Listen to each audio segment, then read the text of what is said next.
hello, our esteemed viewers.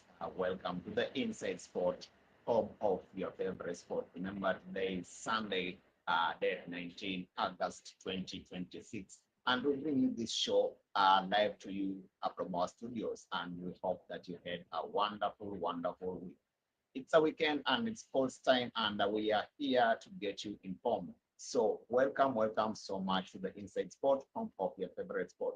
Ensure that you followed us on all our social media handles, like our videos here on the YouTube, and ensure that you press that subscribe button to be able to get all the updates whenever we post our videos. So, I want to welcome you, our esteemed viewers, once again in this edition of today. And let me start by apologizing. I know today we had a very great show lined up, and something just happened, an unavoidable circumstance. We could not be able to bring our guest to this show. Remember, we were supposed to host David, uh, David, no, no, no, David, who? David, somebody. The name is getting out of my head, but David, aka Buji, former Nakuru Bucks FC captain, and currently playing for uh, Mombasa United. He was supposed to be our guest today, and due to some unavoidable circumstances, we will not have him today here in studio with us. So the show will still go on, and on behalf of the crew that we normally hold the show together, I also like to pass my sincere, quick recovery message to my co-host Newton. Newton is not feeling well today. He is in bed, and we pray that he may get well soon so that we can have him back here on studio with us. So Newton, wherever you are, quick recovery, brother. I know you're going to go through this strongly. So let's kick off the show. And the show today, Maze, it's hot. It's not going to take long, our usual 1 hour. I think the most I can go today maybe is 30 minutes. But we have a lot. Remember, our girls were at the WAFCON, and they were knocked out. They were knocked out without winning any game, leave alone winning any game, without scoring a single goal. Something must be wrong with our women football. We'll talk about it later. Remember also the high school games, the Kenya Secondary School ball games, Term 2 ball games, Term 2B ball games have been going on. We had the regionals last time we were here.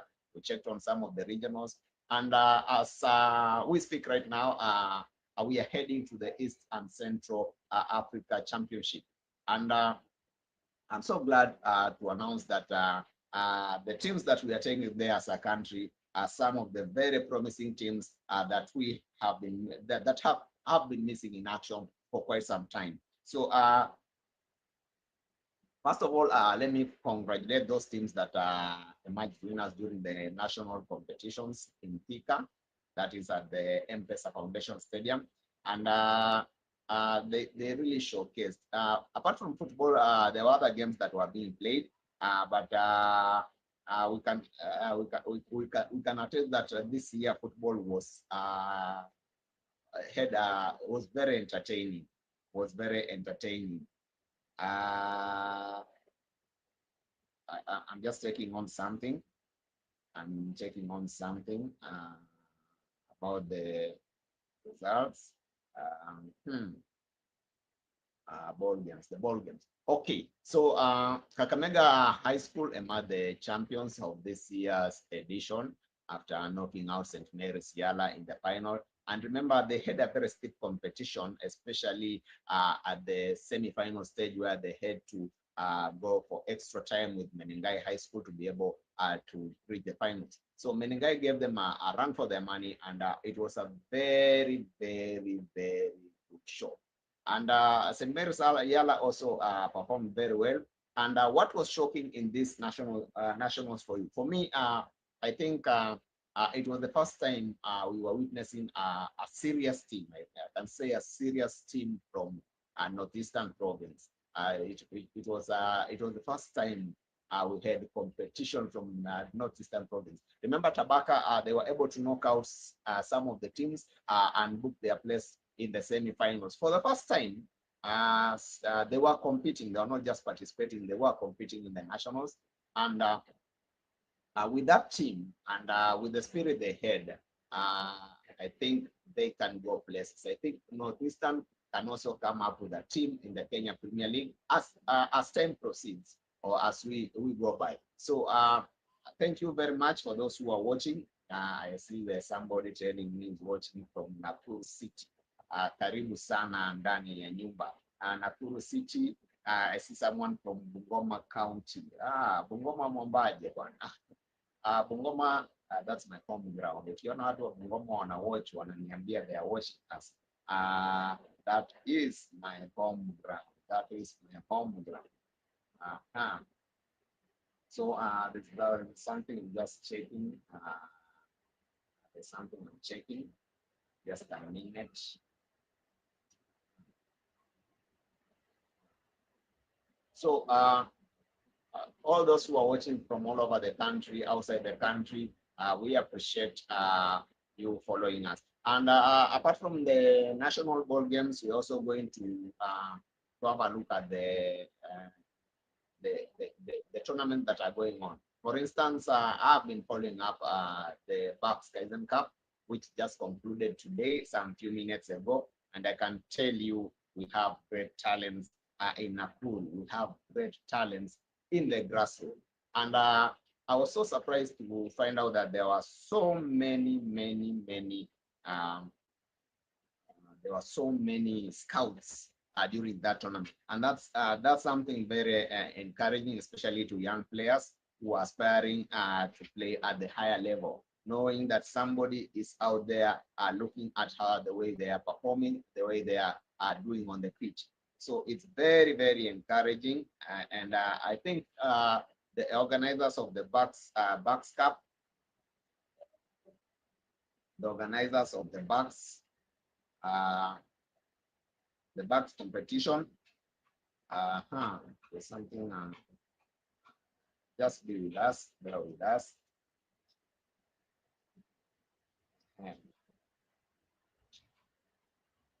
Just bear with us. Okay, we are back. So there's something about these tournaments. I call them the grassroots tournaments. It's very important for organizers to ensure that they get scouts to these tournaments in order to be able to identify these talents. We just don't organize tournaments for kids to compete. We organize to give them a platform where they can be identified to a higher level and be nurtured. So congratulations to the Bucks Kaizen Cup and the organizers and everyone involved in ensuring that it was a success. And I just want us to go back to, we'll be talking about Bucks later on. I want us to go back to the Term 2 ball games results and quickly, I have for Term 1, I needed for Term 2. Who's sending me Term 1 results? Anyway, yeah, Tabaka have been doing well. They have been doing well. I see they were there in Term 1 in April. We need for Term 2 in August. In August, Term 2.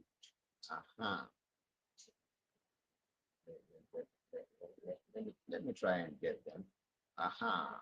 Kakamega High School, as we know, are the champions, and they have a record when it comes to the ball games. They edged out St. Mary's Yala in 3-2 after extra time, so that they could reclaim the national title. But they had just to beat them anyway.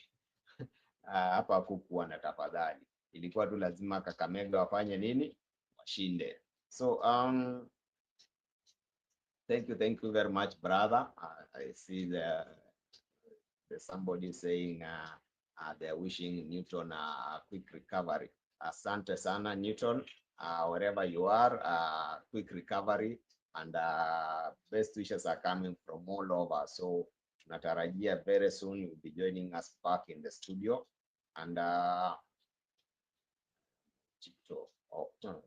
here are the results. This is what I was looking for. So Day one, we had a lot of action in in Thika in day one, and started with St. Mary's playing against Menengai, and they had a very impressive run. I can say St. Mary's have had a very impressive run during this year's edition because they edged out Menengai 2-0, and then later on, uh, Tumaini School, Kakamega School also edged out Tumaini School 4-0, and then they followed by winning over Tabaka 3-0. Their two opening matches. And in the girls category, Raila Education Center delivered one of the tournament's most dominant performances I've ever seen, dismantling Misuuni girls. I think it's from not Central Eastern, if I'm not wrong, 6-0. It was just a one-sided encounter, which was very good. Then Archbishop Njenga girls from Kakamega also produced a statement victory after hammering Karibaribi girls, another biggest record win of 8-0 of the tournament so far, because I don't think there's another team that has produced more goals than Bishop Njenga girls. Not St. Bishop, it's Bishop Njenga girls. And Bishop is not correct. So those were day one results, and then day two we had Tumaini Secondary School defeating Baricho 6-1, while Nyakach girls secured a 2-0 victory over St. Joseph's girls Kitale to begin their campaign with the maximum points. So with the group stage that gathered a lot of momentum, that's how things turned out in day two in Thika. Though we also have other results from other games. For example, the invaluable category, the defending champions Kwantanze, that is from Eastern, were edged out 3-1 by Muitoti girls. I think Muitoti is also from Western. And also congratulations to another team from Western Province, that is Chesami's boys, for edging out the Cheptil in the men's final volleyball. So those are just some of the results that we witnessed during this year's competitions, and it was very tough. It was very tough. It was a good show. It was a good performance, and I think going forward, the teams that will be representing us in the East African Games in Arusha, in Morogoro,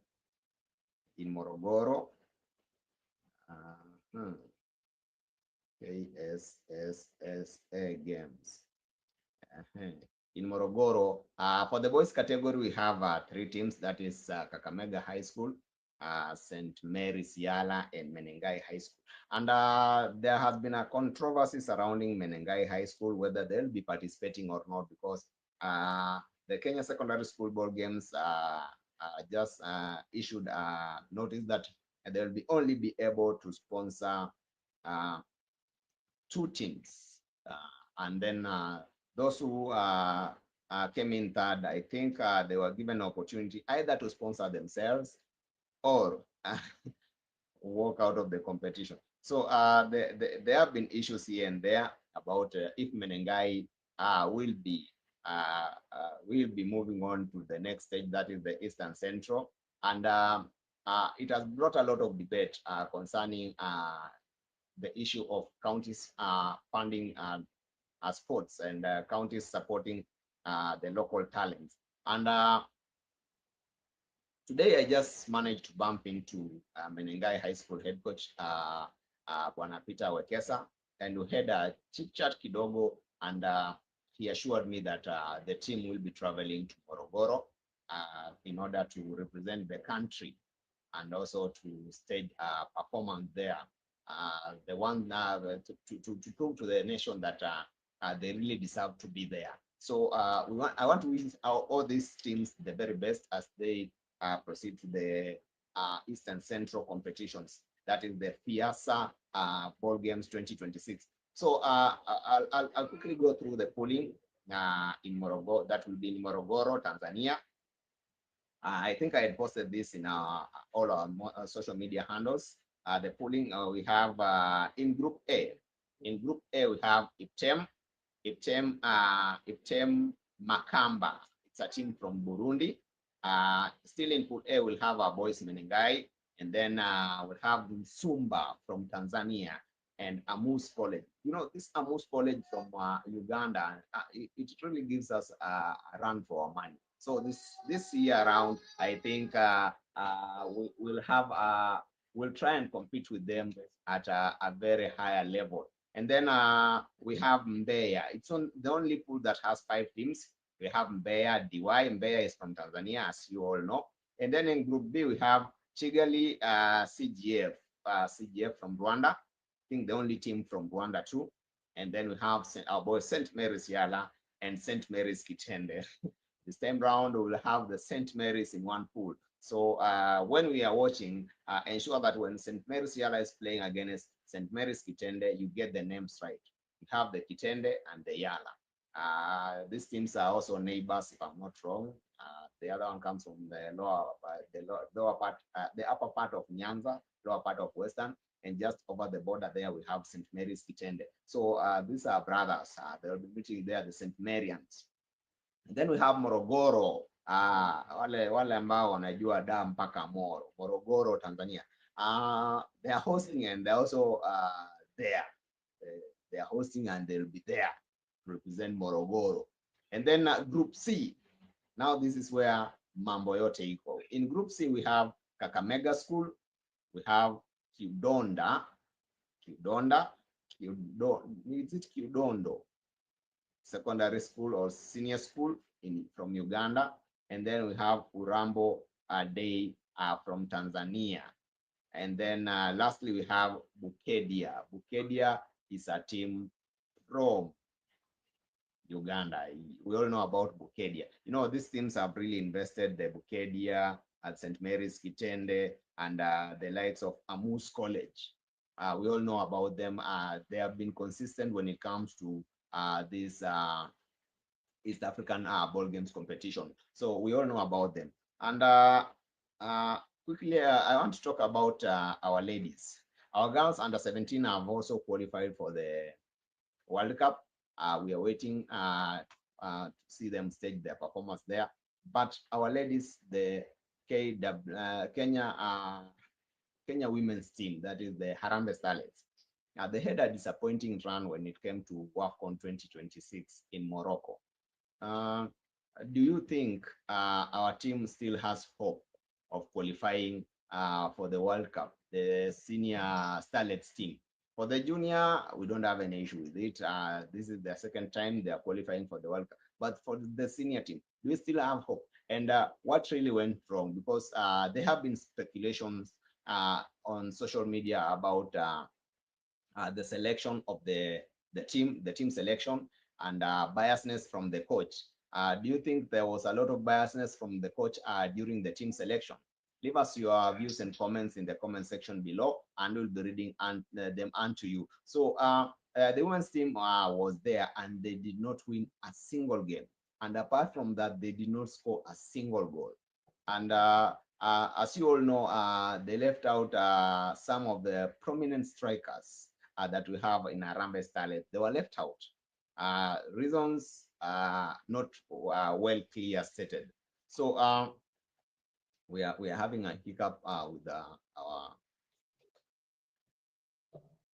Sorry, I think we're having hiccups here and there.